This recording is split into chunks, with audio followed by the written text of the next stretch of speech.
Hello, Stephen White, Trekboy89 here. Well, we know who the Red Angel is. A sort of surprised. Yeah, surprised. I didn't even think of it because, spoilers, it's Michael Burnham's mum. Um, wasn't she dead? Didn't even consider her. Some people were saying because the woman it could have been Giorgio. I didn't think of that either. I didn't apparently look at enough reviews or other people's ideas, opinions.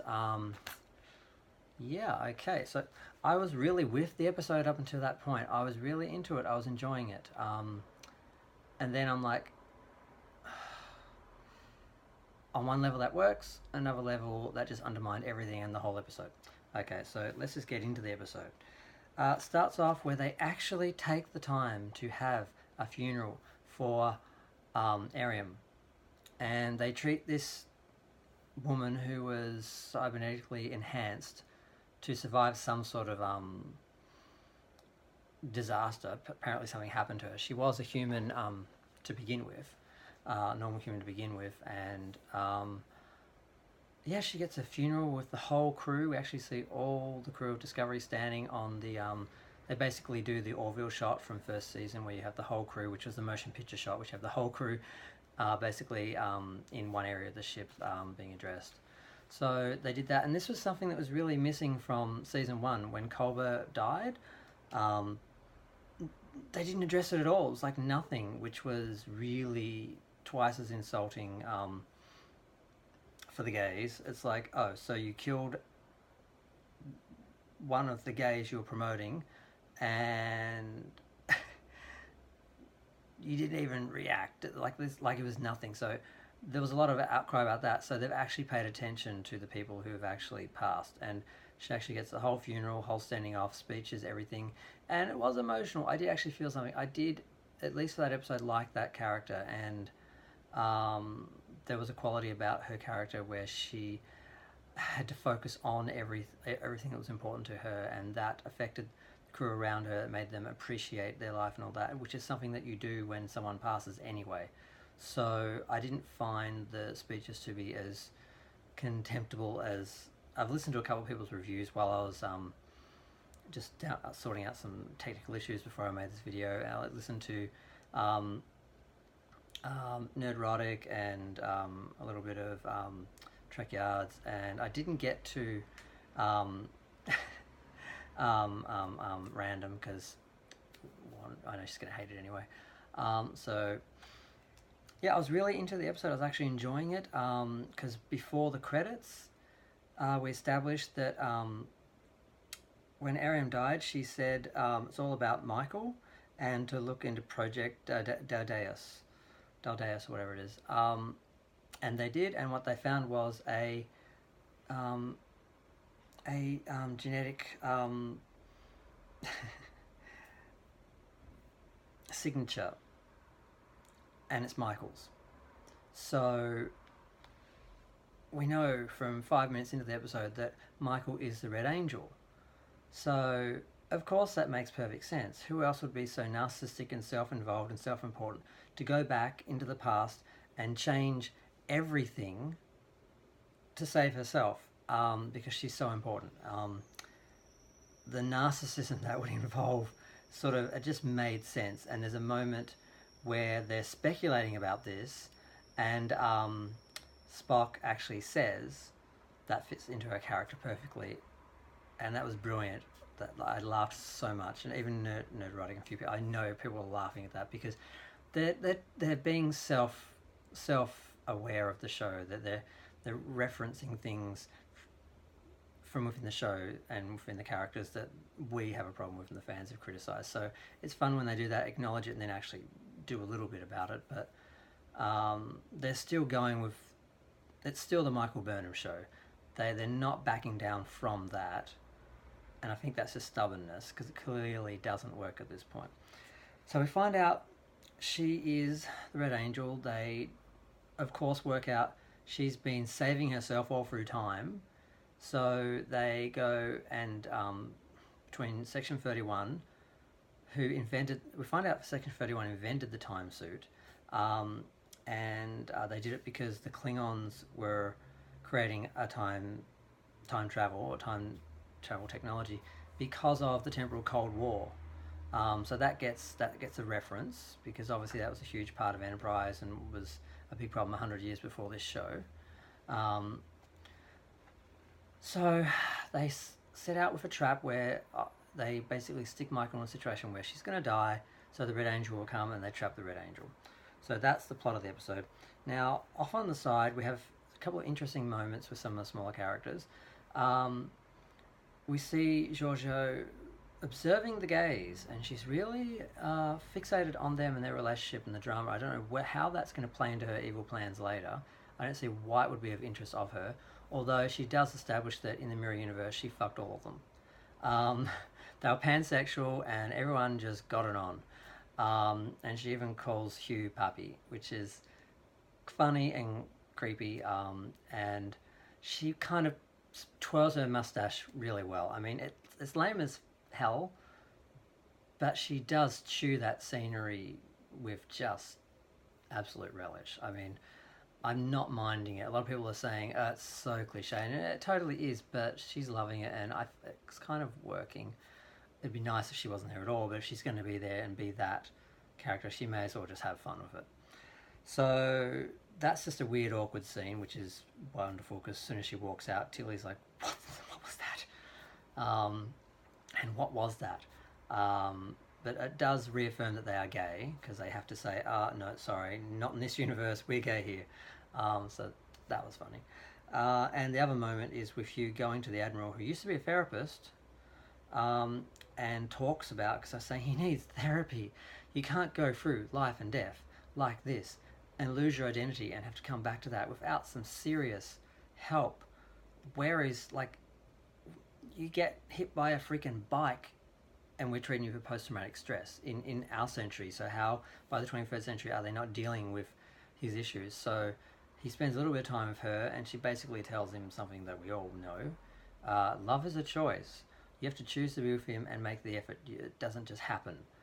And just basically telling him to get his shit together, because he's stuck in this, I'm new, what do I do? Nothing seems real, and just, yeah. I don't know how sensitive that was, but it's helping him find some direction. Now, what haven't I covered? There's a bit of drama with Ash and Burnham, because he's with Section 1 and that's in conflict in a lot of ways with Starfleet, and she's seeing that as a reflection of him, and she's scared and she wants to turn to him, but she doesn't feel like she can trust him. So there's a lot of backwards and forwards there, which is played fairly well. I got notes. I'm sorry, I got notes. I can't remember all this stuff. I'll do a video and then I'll be like, I forgot this, I forgot that. I think I've covered everything, all the major points. Section 31 created the time suit. Ash's issues, the funeral, which was really needed because the crew was just numbers, and they've tried to humanize a couple of the characters. It's a bit too late, but it helps. Like, the show has made an improvement. It's a lot better. It's watchable now. Season 1 wasn't watchable because it wasn't canon, but they were telling us it was. It wasn't Star Trek, and they were telling us it was. It wasn't Prime Universe, and it was, but Prime Universe wasn't what we thought it was. So there are a lot of issues with that, and it was hard to watch. So I'm glad that this has happened, because now it's going to be interesting to look back at Season 1 and see, have they saved it, because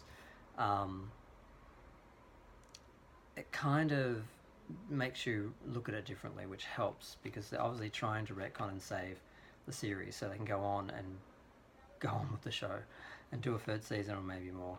Now, Burnham's reaction to Leland, because she finds out that her parents were working for him on the time suit, and he actually sent them after the time crystal, which everyone is carrying on about, because I'm not quite sure what the deal is. I mean, yeah, it's kind of stupid you create a time suit that needs a time crystal to work, and where did the time crystal come from? Who invented it? It's a bit iffy with technology in that, because if we had time crystals floating around, why are we slingshotting bird of preys around moons 30 years from now? Does Section 31 keep it all to themselves? How does it work? So yeah, basically, he tries to tell her in a nice way. It was his responsibility. He didn't kill her parents, but he did send them into danger, and they were killed, supposedly. So she gets emotional, and she does a good acting job in this scene. She's actually kind of convincing. You can see the process, but then eventually she turns around and punches him in the nose. That's for my mum. Punches him again. That's for my dad. And he goes down on the floor bleeding like a bitch. And it's like, he takes it because he could obviously take her if he really wanted to. She's not a superhero. She's a 5'4" woman, as Phil pointed out. She's not big. You may be able to hurt someone with a punch, but basically he takes it because, I guess, guilt. I mean, when you do command something like Section 31, you put people in danger and they die, that's going to weigh on you. So he takes it, but it's still not really the way the Gene Roddenberry evolved Starfleet human is going to act. And the arguments are, well, they're not human. He's dehumanized people by making them perfect. We're not perfect. I'm like, well, that's the point of Star Trek. We evolve. And this was a very de-evolved moment. So I didn't think it had a place in Star Trek. I didn't like that. And so basically,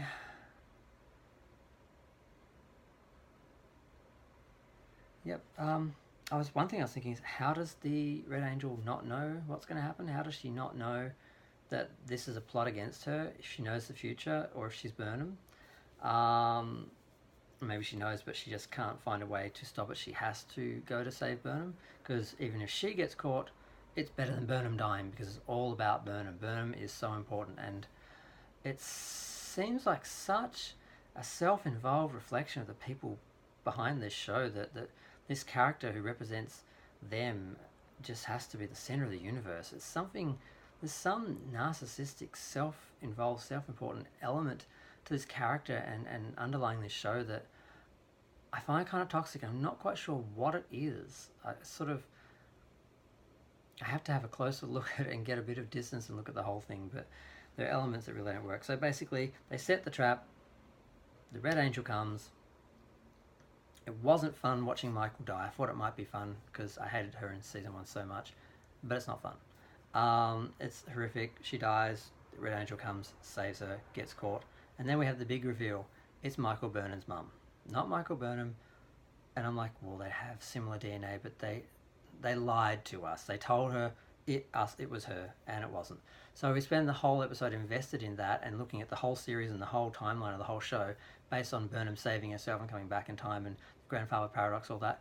And then just at the end, for the sake of a twist, we find out, oh, that's all crap. So you just invested in this whole episode and re-evaluated the whole series on nothing other than just us setting up a plot twist for the end of the episode, so people watch the next one. It was pretty cheap, pretty nasty, undermined the episode, undermined what they've done so far in the series a bit, so I wasn't impressed. I was pissed off at the end of the episode. Not riveted, not excited, not, oh, what's going to happen in the next episode? I'm just like, oh, what bullshit. But then I thought, well, it makes more sense that a mother would be so obsessed with saving her child that she'd sacrifice the universe, basically, and everyone else. It makes a bit more sense than someone saving themselves because they are that self-important. So, but it's still all about Burnham, but it's not quite as narcissistic. So they found a way to keep it and fix it in a way, change it, but still have it. It's still all about Burnham, but it's not her all about herself. So it was interesting. I kind of want to see where this goes now. I want to see how one way seems to disarm everything, but then it asks a lot of questions, and I'm curious to see where they're planning to go with this. They've got 4 more episodes, and what do they have to do now? They've got the Red Angel. They can just tell her what not to do, or what not to do, unless she's got her own agenda that they can't get past, or I don't know where it's going to go. But perfectly watchable episode until the end. Unnecessarily, I don't know, the twist just, I don't like being tricked by the writers, tricked by the showrunners, and basically investing in something that isn't real, doesn't exist. It's not fun, it's not clever, It's not shocking or thrilling. It's just annoying. Because I was invested in that episode and I was enjoying it, and it's like the second, maybe third episode I've actually really enjoyed. And then they just slapped me in the face at the end and said, no, it's this actually. And even though it does make some more sense in some ways, it just undermined all the investment I was just giving that element to the whole 2 seasons. So yeah, so I'm on the fence with it. It's like, okay, I was enjoying it, then it pulled me back out, and at least we know who it is. That part is over and done with. It's not a real angel, it's a person. It's a person protecting their child. So there's some irrationality which can be understood because parents are not necessarily rational when dealing with their children, saving their children. So we'll see where that goes. But they still have to stop the evolved control AI, which they've probably just created through time travel. So I'm guessing that's going to be the next few episodes. But who knows if there's going to be some big dramatic expensive conclusion, or if it's just going to fizzle out or get explained right at the end at the last minute, like with the Klingon War. I don't know. But thanks for listening. Let's see what happens in the next episode. The series as a whole is better. I'm enjoying it, but there's still moments that piss me off because the people behind the camera